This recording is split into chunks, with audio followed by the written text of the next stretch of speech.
Introduction. Close your eyes for a moment and imagine a city, not made of concrete and steel, but of values, reason, and shared purpose. A place where justice isn't just a word carved into courthouses, but a living reality. Where people aren't just surviving, they're thriving together. This isn't just a dream. It's an idea that's lived through the minds of philosophers for centuries. From Plato's Republic to Thomas More's Utopia, thinkers across time have envisioned ideal societies. But in the Islamic tradition, one man took this vision and gave it depth rooted in metaphysics, ethics, and reason. His name was Al-Farabi, a philosopher, a thinker, and someone who believed that the world could be better, not just in theory, but in structure. Welcome to Narrative Nook, where today we begin a journey through Al-Farabi's profound work, a vision of the ideal city that isn't just about governance or laws, but about the soul, the cosmos, and humanity's place in both. This series is based on a text containing 37 chapters. But don't worry, you won't be drowning in ancient jargon. We'll walk through it like a conversation. Each section brings us closer to understanding not just what Al-Farabi believed, but what it means for us, here and now. There are 4 major paths we'll follow. First, the divine, the first being who exists beyond time and matter. Then, the universe, its structure and everything it holds. Next, the human soul, complex, layered, and full of potential. And finally, the ideal state, a city built on cooperation, justice, and virtue. Let's begin not with walls or leaders, but with the most mysterious of all beginnings, the first existence. Starting with Section 1, the divine essence. Chapter 1. The first being. Every story starts somewhere, but some stories don't just start, they originate. At the heart of Al-Farabi's vision is one simple, yet overwhelming question. What was there before everything else? He calls it the first existent, not a god with a face or a name, but a pure, necessary being. Imagine something so complete that it doesn't rely on anything else. It doesn't grow, change, or decay. It just is eternally. We, as humans, live in a world of needs. We need food, connection, sleep, meaning. Everything we know is dependent on something. But the first being? It's the opposite. It's not part of a system. It is the reason the system exists. Al-Farabi says this being doesn't have form or matter. Why? Because if it did, it would need to be made of something, and that would mean it was dependent or temporary. But it's not. It's beyond all of that. And here's the beautiful part. This being doesn't exist because it has to serve a purpose. Rather, everything else exists because of it. It's not a tool. It's the origin, a silent presence from which all meaning and being flows. Think of it like this. In a sea of change, this being is the unmoving point. In a universe full of questions, it is the one answer that doesn't depend on anything else. Al-Farabi doesn't want you to just believe this. He wants you to think about it. Reflect on the chain of causes, and you'll find that everything leads back to something that must simply be, without condition, limit, or beginning. And from this origin, everything else unfolds. The stars, the soul, and yes, even the city. Chapter 2. The attributes of the first being. Try to imagine something without shape, size, or limit. Something that doesn't sit in a place or pass through time. Something that simply is, beyond our normal ways of understanding. For Al-Farabi, the first being doesn't just exist. It defines what existence truly means. This being isn't like us. We gain knowledge by learning. We gain power by effort. But the first being is knowledge, is power, is perfection, not in parts or pieces, but entirely and absolutely. It doesn't change because change implies either a lack or a need. And this being lacks nothing, needs nothing. It doesn't move because movement belongs to things that are incomplete or affected by others. Al-Farabi invites us to sit quietly with this idea. The highest perfection is pure being itself, not limited by form, but limitless in essence. And through this, he lays a foundation for everything else that will follow, from the stars above us to the soul within us. Chapter 3. The order of emanation. Now that we've glimpsed the first being, a new question arises. How did everything else come into existence? According to Al-Farabi, the process isn't like building a structure or sculpting a statue. It's more like light radiating from a source, naturally, constantly, effortlessly. This process is called emanation, a flowing down of existence from the highest to the lower. Each level of being emerges from the one above it, forming a grand, ordered chain. From the first being emanates the first intellect, and from that intellect, others follow, eventually producing the celestial spheres, the stars, and the natural world we live in. Each layer is less perfect than the one before it, yet all are connected, like light growing dimmer as it travels further from its source. This isn't just a structure, it's a vision of meaningful order. The universe isn't chaos, it's a hierarchy with purpose, built on harmony. And we, as human beings, have a special place within this cosmic design. Chapter 4. The role of intellects. Each level of emanation includes an intellect, and each intellect understands two things, the one above it and itself. From this double awareness, it generates both new intellects and celestial bodies. In Al-Farabi's worldview, the stars aren't just rocks in space, they are tied to consciousness. They are part of a larger order where everything plays a role, not just physically but spiritually. The final intellect in this chain is the active intellect, the one closest to our world. It connects directly with human minds, inspiring thought, imagination, and even prophecy. So when we reflect, when we reason, when we feel deeply connected to truth, perhaps we're not alone in that moment. Perhaps we're tapping into something far more ancient and luminous. Chapter 5. The relationship between the first and the many. How does the one relate to the many? How does pure unity give rise to a world of diversity? For Al-Farabi, the answer lies in understanding that the first being doesn't change or divide itself. Rather, the multiplicity we see in the world is the result of the emanation process, a gradual unfolding, not a splitting. Think of music flowing from a single note. That note doesn't break, but it gives rise to harmony, rhythm, and melody. In the same way, the first being remains unchanged, even as it gives rise to countless forms. This idea is more than theology. It's an invitation to see the world differently, to realize that unity and diversity aren't enemies. They're reflections of the same eternal truth. Section 2. The Cosmos and Creation. Chapter 6. The Structure of the Universe. Close your eyes and look up, not just to the sky, but beyond.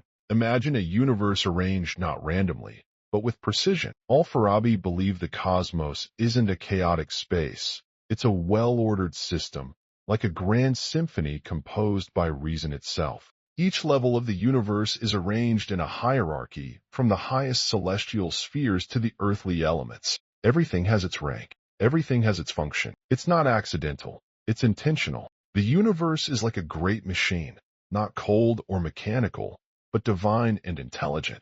And we, as part of that system, are not merely observers. We're participants in a living, breathing structure designed for meaning.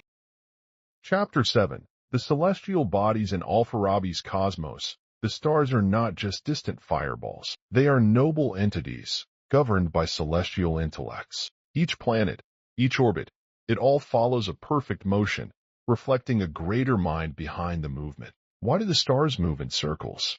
Because the circle has no beginning or end, a symbol of eternity. Their movements aren't just physical, they echo spiritual harmony. These celestial beings, in their constant and graceful motion, reflect the perfection of the one they ultimately stem from. And here's the poetic twist. The sky isn't just above us, it's within the order we're all part of. Chapter 8.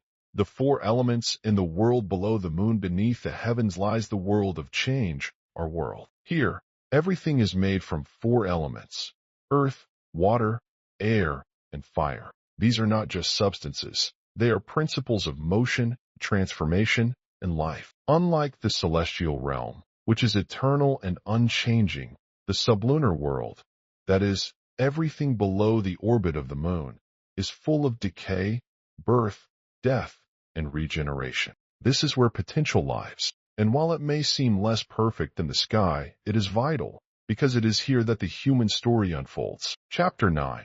The Role of Nature. Nature, for Al-Farabi, isn't just a background to human life. It's a system of causes and effects, operating with precision. Trees grow, rivers flow, animals act. all according to laws placed in the very fabric of existence. This natural world is not a distraction from the divine, it is a reflection of it. Through nature, we glimpse the harmony of the cosmos, and in understanding it, we move closer to understanding our place in the order of things. Chapter 10. The link between the celestial and the earthly. Now comes the mystery. How does the perfect realm of the heavens connect with our ever-changing world? The answer lies in emanation, a continuous flow of influence. The active intellect, the last in the chain of celestial minds, interacts directly with the material world. It inspires forms, shapes causes, and even stirs the human intellect. This link is what makes human knowledge possible. We're not cut off from the divine. We're on the edge of it, capable of glimpsing the eternal through thought, wonder, and reflection. It's through this link that prophets, philosophers, and poets receive flashes of truth, visions that light the path toward a better, more virtuous life. Section 3. The Human Soul and Its Journey. Chapter 11. The nature of the human soul. Have you ever wondered what truly defines you, beyond your name, your face, or your memories? For Al-Farabi, the answer lies in the soul. The soul is not a ghost trapped in a body. It's the very form of life within us, the essence that gives us movement, thought, will. Without the soul, the body is like a tool with no purpose, a book with no story. But here's the beauty. The soul isn't just one thing. It's layered, a journey in itself. Chapter 12. The stages of the soul. According to Al-Farabi, the soul evolves through several stages, each higher than the last. The vegetative soul, like plants, it grows, feeds, reproduces. The animal soul, with sensation, desire, movement. The rational soul, uniquely human, capable of thought, learning, and reflection. The acquired intellect, the final goal, where the soul aligns with the active intellect and reaches its highest potential. This isn't just philosophy, it's a map of what we can become if we live with purpose, seek truth, and refine ourselves. Chapter 13. The role of reason. Reason, in Al-Farabi's eyes, is the soul's most powerful tool. It's not just for solving math or analyzing science. It's the bridge between our earthly existence and divine reality. Through reason, we question. Through reason, we grow. And ultimately, through reason, we connect to truth, to virtue, and to something far beyond ourselves. But reason must be trained. It must be fed with learning, purified by ethics, and guided by the love of wisdom. Left untamed, it can fall into arrogance. But cultivated with humility, it becomes light in the darkness. Chapter 14. Imagination and prophecy. One of Al-Farabi's most fascinating insights is the role of imagination. It's not just a playground for fantasy, it's a spiritual faculty. The imagination can receive impressions from the active intellect, and in certain pure, rare souls, this becomes the source of prophecy. The prophet doesn't invent truth, he receives it, and through powerful images, symbols, and language, he brings the invisible into the visible world. He speaks in a way that moves hearts, not just minds. This, Al-Farabi believes, is how divine guidance reaches society, not just through logic, but through inspiration. Chapter 15. The soul's final goal. What is the purpose of the soul's journey? For Al-Farabi, it is to reach a state of true happiness, not fleeting pleasure or shallow success, but eternal joy rooted in knowledge, virtue, and alignment with the highest realities. This is not just a religious idea, it's a philosophical necessity. A soul that climbs the ladder of perfection finds peace. It becomes luminous, like a star that doesn't burn out, because it has returned to the source of all light. And this is what Al-Farabi wants us to see. We are not stuck in the dust. We are travelers, and the destination is nothing less than the eternal city of the soul. Section 4. The Ideal State and the Architecture of Virtue. Chapter 16. What makes a city ideal?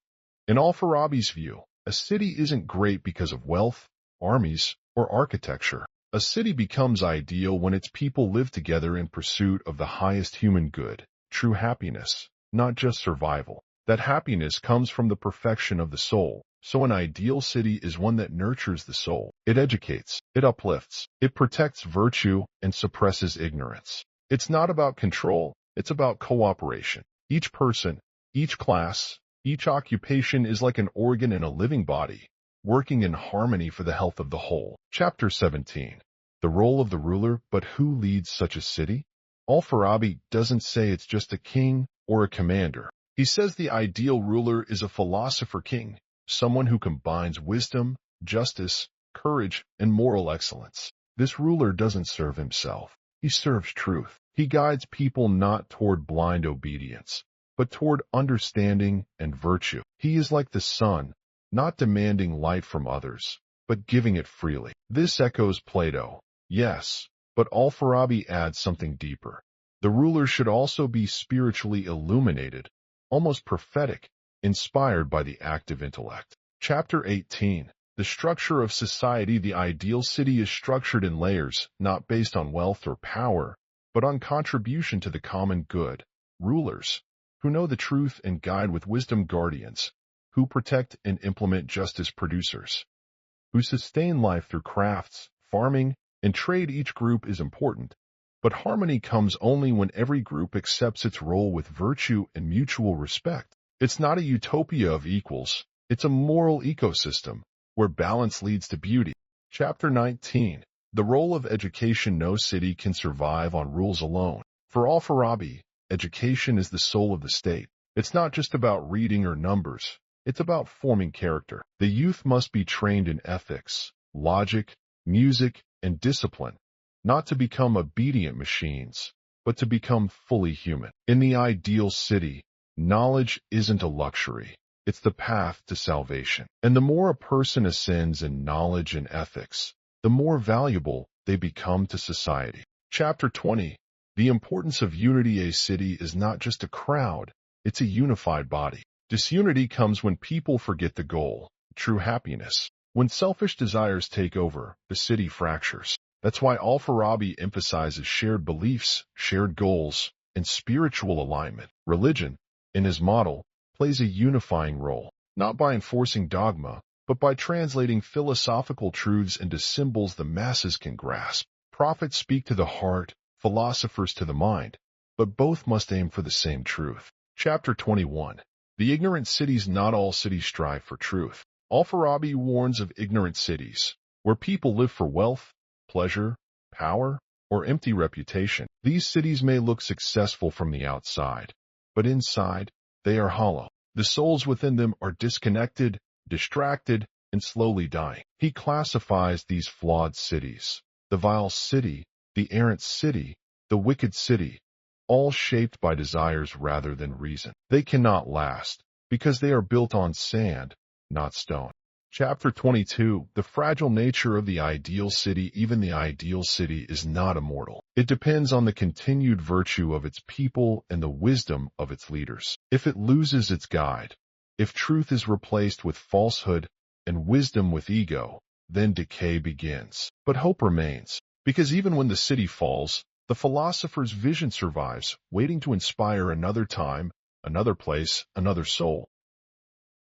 Chapter 23. The philosopher and the prophet. In Al-Farabi's worldview, truth has two mirrors, one held by the philosopher, the other by the prophet. While the philosopher uses logic and contemplation to arrive at the truth, the prophet receives it directly through divine inspiration. They aren't opposites, they're different expressions of the same light. The philosopher teaches through reason, the prophet teaches through symbols. One speaks to the mind, the other to the heart. And for a society to thrive, both forms of truth must coexist. Chapter 24. Communicating truth to the masses. Not everyone can grasp philosophical arguments. Al-Farabi acknowledges that most people need simplified symbols, rituals, and stories to understand deeper truths. This is where religion plays a crucial role. While the philosopher may use abstract principles, the prophet translates those ideas into parables, metaphors, and laws, making the same truth accessible to everyone. It's not about manipulation, it's about communication. And in a well-structured city, this translation of philosophy into symbolic language becomes the soul of public life. Chapter 25. The forms of government. Al-Farabi classifies governments not just by structure, but by purpose. The best government is the one that seeks the highest human good, the perfection of the soul, and the flourishing of virtue. But many cities fall short of this. Some pursue wealth, others power, others fame or pleasure. These governments may appear successful, but they are built on shifting desires, not enduring truth. Only the virtuous city, led by wisdom and ordered toward genuine happiness, can sustain itself in the long run. Chapter 26. The Vile City. This is the opposite of the ideal. The vile city is dominated by selfish desires, power, luxury, and ignorance rule its streets. The people here have no interest in truth or virtue. Their leaders thrive on manipulation, and the citizens follow blindly, trapped in illusions of success. Al-Farabi warns that such a city may prosper for a time, but it is destined to fall, because it lacks what truly sustains human life, wisdom and justice. Chapter 27. The Errant City. This city once had the truth, but lost it. The errant city remembers some parts of the original vision, but it has been distorted over time. Perhaps the philosopher kings died out, or the people misunderstood the message. Now, they follow traditions without understanding them, forms without substance. It's not entirely corrupt, but it is deeply misguided, and unless it reconnects with truth, it too will drift into decay. Chapter 28. The Wicked City. Unlike the vile city, which is ignorant, the wicked city is aware and chooses evil anyway. Its leaders may know the path of virtue, but they reject it for personal gain. They use knowledge not to enlighten, but to control. This is a more dangerous place, because here, darkness wears the mask of light. Chapter 29. The Transformation of a City. No city remains the same forever. Even a virtuous city can decline if its leaders grow weak, or its citizens abandon the pursuit of truth. Al-Farabi explores how internal corruption, external invasion, or spiritual decay can shift a city from virtue to ignorance. But this also means that change is possible in the other direction too, from darkness back to light, if the right guidance returns. Chapter 30. The Fragility of the Ideal City. The ideal city is not invincible. It relies on more than just good laws.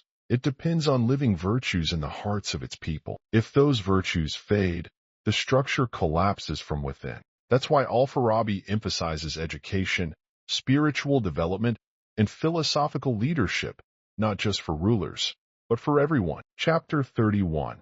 How to preserve the ideal city. Preserving virtue is harder than achieving it. Once the city is built, it must be protected from ego, from laziness, from lies. Al-Farabi insists that the city must continually renew its connection to the first cause, the divine truth, through knowledge and ethical cultivation. Philosophers and teachers are not luxuries. They are the guardians of the city's soul. Chapter 32. Enemies from within. Every city has its dangers, and some of the worst come from within. Corrupt officials, false prophets, ignorant teachers. These can rot a society from the inside. Al-Farabi calls for vigilance, not paranoia, but a clear eye and a strong heart, capable of identifying falsehood and resisting decline. Chapter 33. Enemies from outside. External threats can also shake the foundation of a city. War, imperialism, foreign ideologies, all can weaken the unity and virtue of a society. But Al-Farabi teaches that the strongest defense is not weapons, it is wisdom. A city grounded in knowledge and character can withstand even the fiercest storm. Chapter 34. Recovering a declining city. If a city falls, is it lost forever? Not necessarily. Al-Farabi believes recovery is possible, but it takes a renewal of education, a return to first principles, and often the emergence of a new philosopher or inspired leader. The process is slow, but hope is never lost, so long as even a small group remains committed to truth. Chapter 35. The individual as a miniature city. Perhaps the most powerful idea in Al-Farabi's work is this: each human soul is like a small city. It has rulers, your intellect. It has citizens, your desires, emotions, senses. And it has laws, your ethics and choices. To build the perfect city outside, you must first build it within. Chapter 36. The legacy of the philosophers may not rule cities anymore, but their legacy survives. Al-Farabi's vision is not just political, it's spiritual. He shows us how to think deeply, live wisely, and aim higher than mere survival. He reminds us that philosophy is not just for the elite. It is a path for anyone who dares to ask, what is the good life? Chapter 37. Rebuilding the Ideal. Inward and outward in the end, the ideal city is both a place and a possibility, a dream, but also a mirror, a society, and a soul. Al-Farabi offers us a challenge. Don't just wait for the perfect city. Start building it inside you. And maybe, just maybe, that inner city will light the way for the world outside. Final reflection. A city within the soul in the end. Al-Farabi's vision is not just political. It's personal. He invites you to build an ideal city inside yourself. A city where reason rules, where ethics guide, where your inner faculties live in harmony, where the active intellect becomes your inner life. If even one person builds such a city in their heart, then the dream of the virtuous city lives on. At Narrative Nook, we don't just explore philosophy. We journey into ideas that shape who we are and who we might become. Al-Farabi's ideal city is not a blueprint for rulers. It's a mirror for the soul. And if you've listened this far, maybe that mirror is already reflecting something deeper in you. Stay curious, stay thoughtful, and above all, keep seeking the truth. Until next time.